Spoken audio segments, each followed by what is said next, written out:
गाड़ी लिया क्या उसने? नहीं भैया, वो आजकल एक लड़का उनको लेने के लिए और छोड़ने के लिए आता है, वो उसी की गाड़ी में बैठ करके अभी पार्किंग की तरफ गए हैं। ठीक है। जब मैं पार्किंग में घुसा तो मुझे लगभग 5 गाड़ियाँ दिखी थी। 3 गाड़ियाँ मेरे राइट साइड में खड़ी थी और एक गाड़ी मेरे लेफ़्ट साइड में, और एक गाड़ी दूर अंधेरे में खड़ी थी। जब मैंने उस दूर अंधेरे में खड़ी गाड़ी को देखा तो मेरे लिए 4 गाड़ियाँ ब्लर हो चुकी थी। मैं उस गाड़ी के पास पहुंचा। मैं वहाँ पे पहुँचने के बाद, उतने करीब जाने के बाद, जब मैं देख रहा हूँ तो जैसे किसी भी गाड़ी में यदि लंबे समय तक इसे चालू रखो तो शीशे पे फॉग जम जाता है, उस भी गाड़ी में सेम कंडीशन थी। मेरा दिल धीरे धीरे करके बैठा जा रहा था। मुझे समझ में नहीं आ रहा था कि आखिर ये हो क्या रहा है मेरे साथ। मुझे एंजाइटी होने शुरू हुआ। मुझे समझ में नहीं आ रहा था कि आखिर मैं कदम तो आगे बढ़ा रहा हूँ, लेकिन कहीं मेरा डर सच साबित ना हो जाए। मेरी रूह धीरे धीरे अंदर से ही अंदर कांपे जा रही थी। मेरे पैर धीरे धीरे जमने शुरू हुए थे। मैं न चाहते हुए उस गाड़ी के पास पहुंचा और मैं उस गाड़ी के शीशे में अपनी आंखों को लगा करके जब देखा तो मैंने देखा कि लड़का नीचे लेटा हुआ है।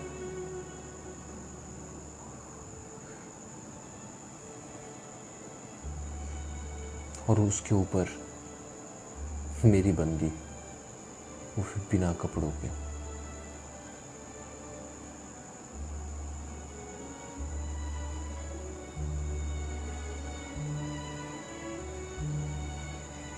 मेरा दिल धक से बैठ गया। मुझे समझ में नहीं आ रहा था कि ये क्या हो रहा है। कोई, यदि मैं नींद में हूँ तो कोई मुझे जगा दे, यदि मैं सपना देख रहा हूँ तो कोई मुझे थप्पड़ मार दे, कोई आके मुझे जगाए, बोले कि नहीं भाई ये सिर्फ सपना है। लेकिन उस सपने को शायद हकीकत का होना ही मंजूर था। मैंने खींच के मुक्का उस शीशे पे मारा और शीशा पे हल्का सा क्रैक हुआ। वो अपने टॉप से अपने सीने को छुपाते हुए गाड़ी से बाहर निकली और मैं वहाँ से पीछे पलटा। वो पीछे से मेरा नाम पुकार रही थी। वो एक नहीं अनेकों बार मेरा नाम पुकारी, लेकिन जैसे धीरे धीरे ये होता मेरा बॉडी सुन होते जा रहा था। मेरा दिमाग काम करना बंद कर दिया था। मुझे समझ में नहीं आ रहा था कि आखिर मेरे साथ हो क्या रहा है। मेरे अंदर कुछ भी महसूस करने की शायद क्षमता नहीं थी। मैं धीरे धीरे पागल हो रहा था। मेरे पूरे बॉडी गर्म होने लगी। मेरे धीरे धीरे अंदर से वाइब्रेशन फील होने लगा, जिससे लग रहा था कि मैं बेहोश होने वाला हूँ। मैं थोड़ी देर बाहर जा कर के बैठा, ज़मीन पे बैठ गया। मैंने वहाँ से बाइक बुक किया, जूम बाइक। पुणे से दिल्ली की दूरी लगभग 2.5 घंटे की है। वो दूरी मैंने सिर्फ 1.5 घंटे में कंप्लीट किया था। जब मैं अपने होटल पहुंच के अपना फ़ोन चेक कर रहा हूँ, लगभग 70 फ़ोन, मैंने फ़ोन बिस्तर पे फेंका। मैं अपना सर पकड़ के बैठ के मैं सोच रहा था कि क्या ये वही लड़की है, क्या ये वही लड़की है जिसके साथ मैं शादी के सपने देख रहा था, जिसका हाथ पकड़ के मैं बुढ़ापे तक का सफ़र तय करना चाहता था। क्या ये वही इंसान है जिसकी मुस्कान पे मैं फ़िदा हुआ था, जिस इंसान की मुस्कान को देख करके, जिस इंसान का हाथ पकड़ करके मुझे लगता था कि बस इस इंसान का हाथ पकड़ के मैं ज़िंदगी की आखिरी सफ़र तक को जी सकता हूँ। क्या ये वही इंसान है जिसको लेकर के मैंने हर एक ख्वाब देख रखे हैं, जिनके साथ मेरा बच्चा, मेरा फ्यूचर, मेरा सब कुछ देख रखा है? क्या ये वही इंसान थी जो थोड़ी सी दूरी होने पर, लगभग 2-2.5 घंटे की दूरी पे मैं बैठा हुआ था और इसके जिस्मों की हवस नहीं मिट पा रही थी? क्या ये वही इंसान थी? मैं रो नहीं पाया, बस मुझे सफोकेशन हो जा रहा था। मेरे अंदर से एंजाइटी हो रही थी, लेकिन मैं चाह कर भी मेरे अंदर का वो दर्द निकाल नहीं पा रहा था। शायद रोना आखिरी विकल्प होता है रिश्ते को बचाने के लिए, लेकिन जब रिश्ता ही खत्म हो जाए तो इंसान अंदर ही अंदर मरना शुरू हो जाता है। अंदर ही अंदर दिल पत्थर का होने लगता है, नासूर होने लगता है। जो अंदर एहसास चल रहा होता है आप उसको किसी से कह नहीं पाते।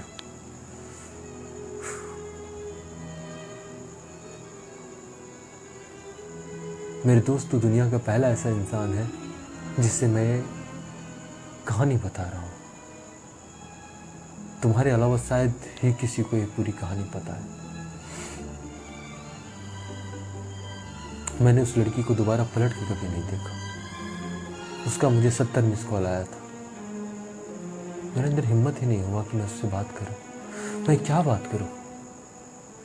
मैं कैसे तुम्हें एक्सेप्ट करूं जब मैंने तुम्हें मेरी ही बेस्ट फ्रेंड के साथ इस हाल में देखा? मैं कैसे तुम्हें अपना लूं? मैं कैसे तुम्हें, कैसे, फिर कैसे तुमने कैसे ये कर दिया?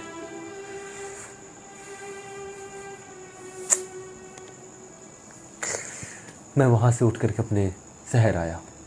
शहर आने के बाद मुझे समझ में नहीं आ रहा था कि मैं अपने फादर से क्या बोलूँ। मैंने जा करके उनसे कहा कि मुझे उस लड़की से शादी नहीं करना। उन्होंने कहा क्यों नहीं करना है? हमने जवाब दिया तुम्हें शादी करनी पड़ेगी। मैंने कहा नहीं कर सकता। मैं उस लड़की की इज्जत उस समय भी नहीं उछालना चाहता था अपने परिवार के सामने। मैंने कहा कि मुझे कोई और पसंद आ गई, और ये शब्द कहते हुए मेरे सब थरथराने लगे। मैं वहाँ पे बैठ कर अपने बाप के पैरों में मैं रोने लगा। मेरे बाप ने पहले मुझ पर चिल्लाया, फिर उन्होंने एक सवाल मुझसे पूछा कि आखिर जब तुझे वो लड़की पसंद नहीं है, तुझे कोई और पसंद आ गई है, तूने शादी से इनकार कर दिया, तो फिर तू रो क्यों रहा है? मेरे पास कोई शब्द ही नहीं थे कि मैं उनसे कह सकूं कुछ।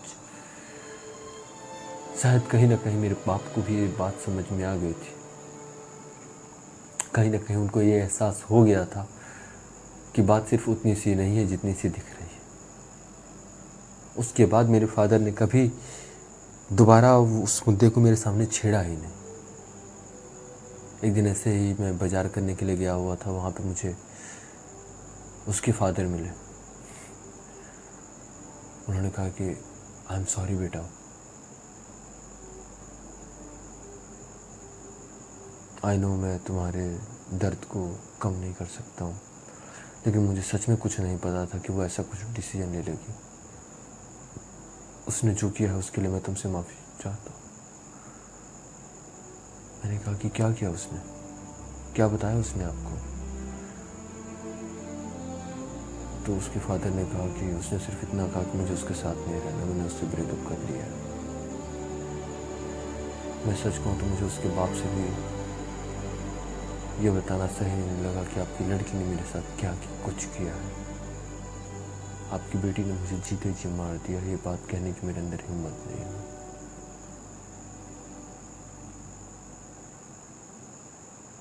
आज लगभग उस कहानी को बीते हुए 5 साल से अधिक हो चुके हैं।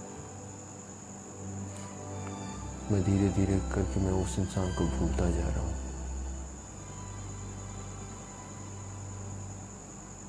वो इंसान यदि आज की डेट में मेरे सामने भी पड़ जाए तो शायद मेरे अंदर इतनी हिम्मत नहीं होगी कि मैं उससे जा कर के बात करूं, या नज़रें मिलाऊं, या उसे मैं पहचान सकूं। मैं उसे इनकार करना ही बेहतर समझूंगा, क्योंकि वो इंसान जब उस समय मेरा नहीं हुआ तो वो अब क्या ही मेरा होगा।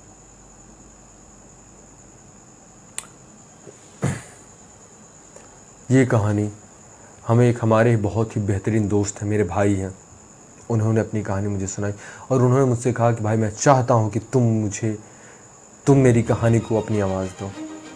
तो उम्मीद हो आपको कहानी अच्छी लगी होगी। सच कहूँ तो ये कहानी कोई काल्पनिक कहानी नहीं है। मैंने उनको बहुत करीब से जानता हूँ, तो मुझे पता है कि ये कहानी उन्होंने जिया है। सच में इस कहानी को उन्होंने महसूस किया है, उस कहानी को उन्होंने जिया है। और मैं हर एक लड़के और लड़की से कहूँगा कि यदि आपको किसी से सच में मोहब्बत है, सच में यदि किसी से आपको मोहब्बत है, तो उस रिलेशन को समय दो। उस इंसान के साथ यदि रिश्ता बना रखा है आपने, तो जब तक जिंदा हो तब तक उस रिश्ते को निभाओ। और यदि नहीं निभाना है तो एक बार में उस इंसान को छोड़ करके चले जाओ। बस इस बात का ध्यान रखना कि उस इंसान को आपकी इन हरकतों का पता किसी दूसरे से न चले। धन्यवाद।